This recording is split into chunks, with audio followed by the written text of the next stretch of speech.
wasaaradda deegaanka iyo dalxiiska Jubbaland ayaa maanta mashruucii ugu horeeyay ee dhinaca dalxiiska ka daahfurtay deegaanka Gooweyn oo ka mid ah deegaanada ugu wanaagsan dhinaca dalxiiska Jubbaland. Mashruucan ayaa lagu bilaabay hal doon oo dadka dalxiisayaasha ka qaadi doonta magaalada Kismaayo geeyna doonta meelaha ku wanaagsan dalxiiska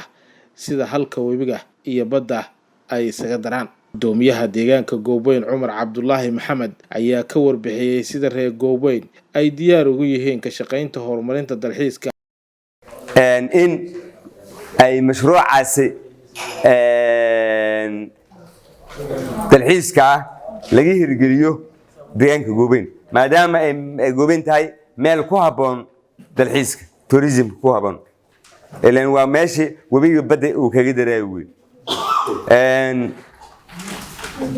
anoo warka sii badanayn waxaan ballan qaadayaa wasiirka hortiisa iyo wasiir ku-xigeenka iyo agaasimaha guud iyo agaasimo waxeedyada Gooweyn waxay diyaar u tahay in mashruucaasi nasiibka u heleen ay maartay muxuu ahaa ay doonta ah in ay sida loogu talagalay wasaaraddu ay ugu talagashay dawladda ay ugu talagashay loo maartay hirgeliyo looguna shaqeeyo kuna guuleysano insha Allah ilaahay baan ka rajaynaynaa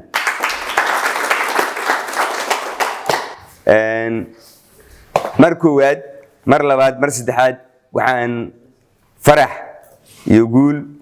iyo hambalyo iyo dilo ku soo dhaweynayaa wafdiga balaaran ee wasiirka uu horkacayo mudane wasiir Saacatul Wasiir Caydiid waxaan leeyahay welcome madaxa waaxda dalxiiska ee wasaaradda deegaanka iyo dalxiiska Jubbaland Sundus Maxamed Xuseen ayaa ka hadashay ahmiyadda uu mashruucan u leeyahay dadka reer Gooweyn. Bismillahir Rahmaanir Rahiim. Maanta waxaan joognaa deegaanka Gooweyn oo aan safar shaqo ugu nimi.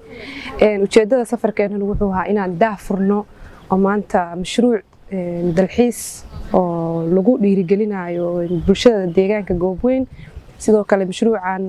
haweenkii waa lagu imbaal gareynaya dhalinyaradii shaqo abuur bay u noqonaysaa deegaankii oo dhan ba waxaana ujeedada ugu weyn aan ka leenahay waxa weeye in aan horumarno dalxiiskii dhaqaalihii aan lagu kobciyo maadaama ay Gooweyn tahay meel ku haboon dalxiiska magaalada Kismaayo guud ahaan wadanka oo dhan baa looga wada yimaadaa meeshan si lagu soo dalxiis tago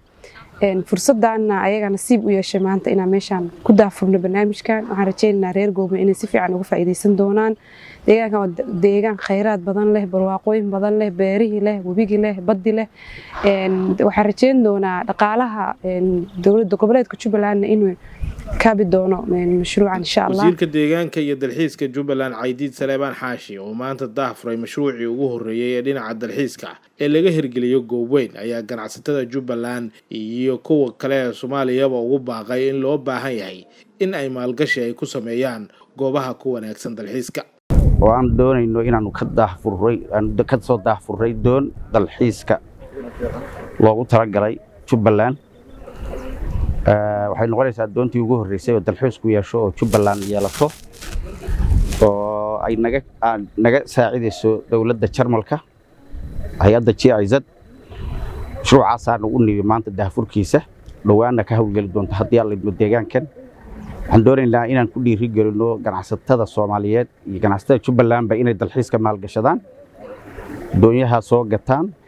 si dadku wuxuu uga ogaado taariikhda iyo bay'ada deegaanku leeyahay ee Jubbaland haysatay Ilaahay ku manaystay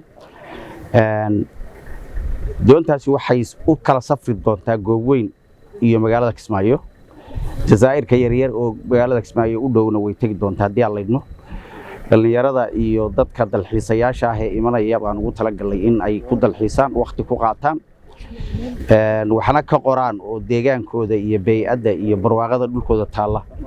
ay wax ka ogaadaan si bulshada caalamka indhaha ay ugu soo jeediyaan dadkuna halka ugu yimaadaan dalxiis iyo horumarka si ay uga qayb qaataan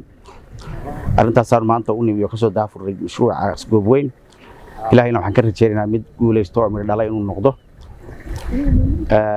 bulshada reer Jubbaland iyo midda reer Kismaayo ganacsatadeedana waxaan rabaa in ay fahmaan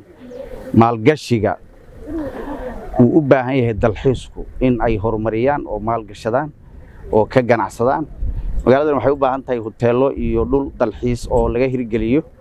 oo beesha bulshada Soomaaliyeed oo dhami u soo dalxiis tagaan iyo beesha caalamka waa meel indhaha soo jiidan karta ilaahay bay'ad qurux badan ka sameeyay marka bulshada saasaan ku dhiirigelinaynaa iyo dhalinyaradeennaba